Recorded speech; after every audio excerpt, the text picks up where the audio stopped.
Welcome to your ultimate pit stop, Piston Pundit. In June 2025, 7 of the busiest ports on the planet suddenly canceled US-bound shipments. Not from storms or cyber threats, but from tariffs wielded as economic weapons.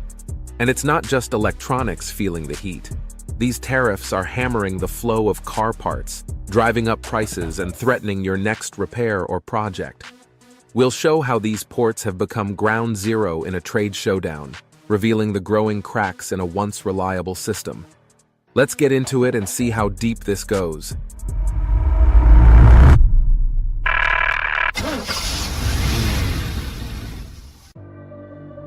Number 7. Port Newark, Elizabeth, New Jersey. Coastal Crossroads under pressure. Port Newark, Elizabeth is the lifeline for the Northeast and Midwest auto corridors. While it usually hums along under the radar, it's now feeling the heat as West Coast congestion forces freight eastward.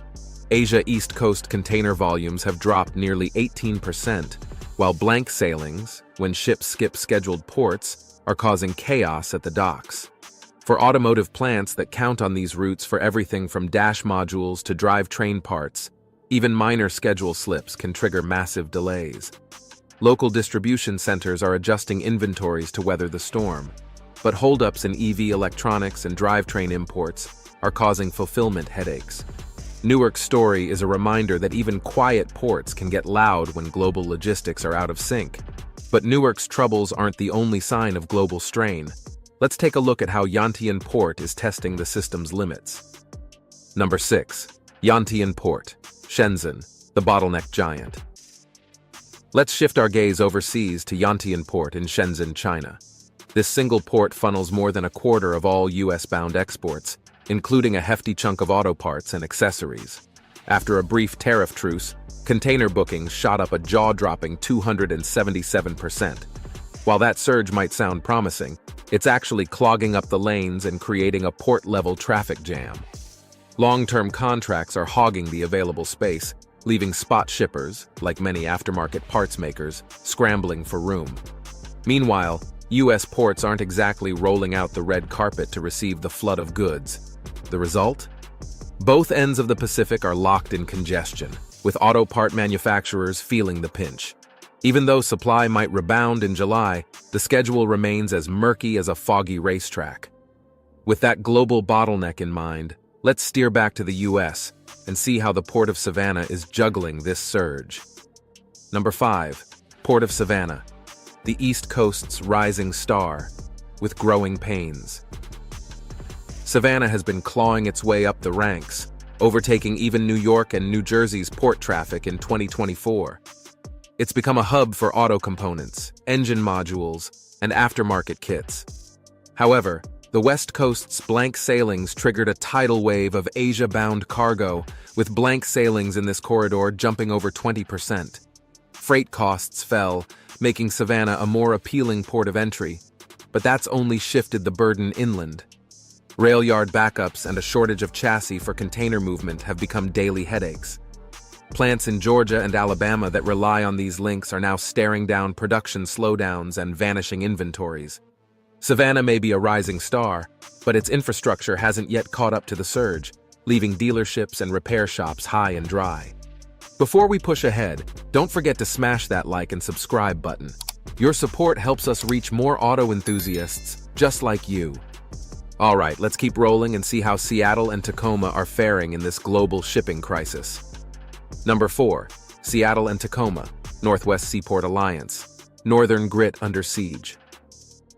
Up in the Pacific Northwest, the combined might of Seattle and Tacoma, the Northwest Seaport Alliance, usually handles everything from industrial machinery to automotive components. But after a frantic rush to beat the tariffs in March, volumes took a nosedive. In the following months, cargo flows fell 40%, truck trips dropped 26%, and rail loads slid 35% compared to last year. Blank sailings spiked by 33%, turning once bustling docks into ghost towns.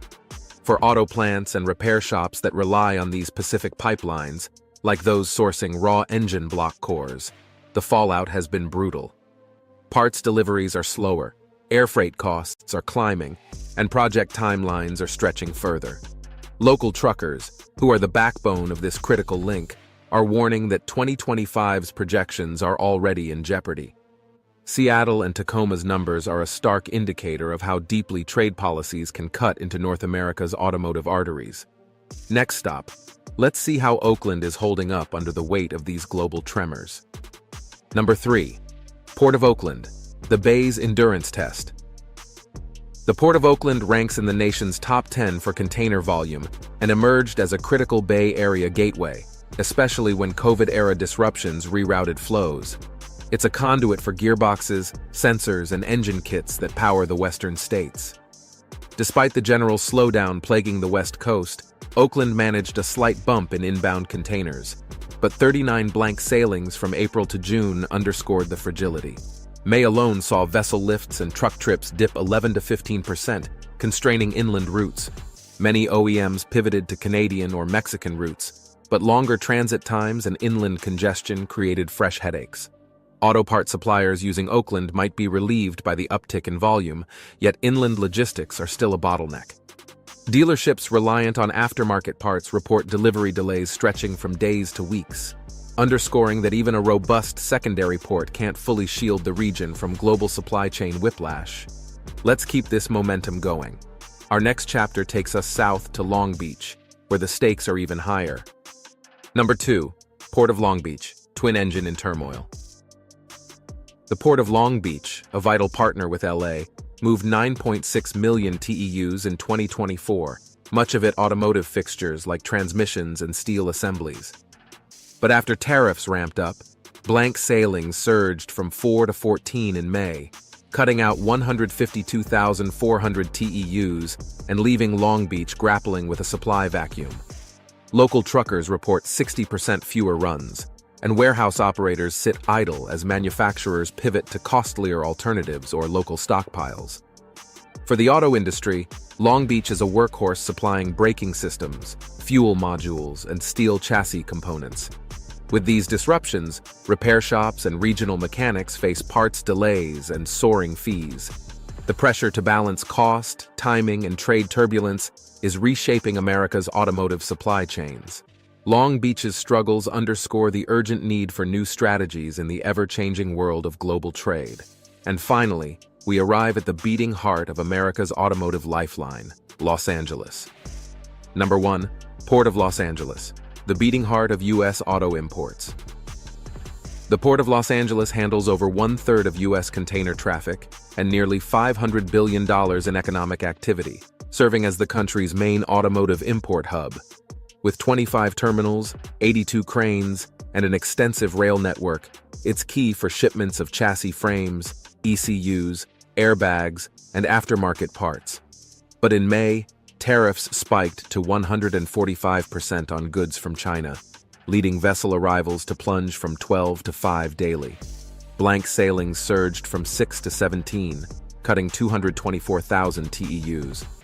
Dock worker hours halved, and parts shortages for sensors and braking systems hit hard. While a 90-day truce lowered tariffs to 30%, Gene Soroka warns recovery will be slow. With container rates climbing and some automakers forced to air freight costly parts, this crisis underscores just how quickly trade policy can throttle America's auto supply arteries. Verdict: a crossroads for the automotive world. This 7-port saga reveals how a tariff-fueled storm, not a pandemic or natural disaster, has put the brakes on automotive supply chains. From Los Angeles to Newark, blank sailings have stalled critical parts, forcing automakers to rethink sourcing strategies and buffer stocks. So, we at Piston Pundit want to know, how have these port disruptions impacted your automotive projects or repairs? Are you seeing longer wait times for parts or service at your local shop? What's your biggest concern about the future of automotive supply chains? Drop your answers in the comments below. Your insights and experiences shape the direction of our future videos. Don't forget to hit that subscribe button for updates on this unfolding trade saga and more. Thanks for joining Piston Pundit, your ultimate pit stop for all things automotive. You can now check out any of the videos on the screen. There's plenty more to explore.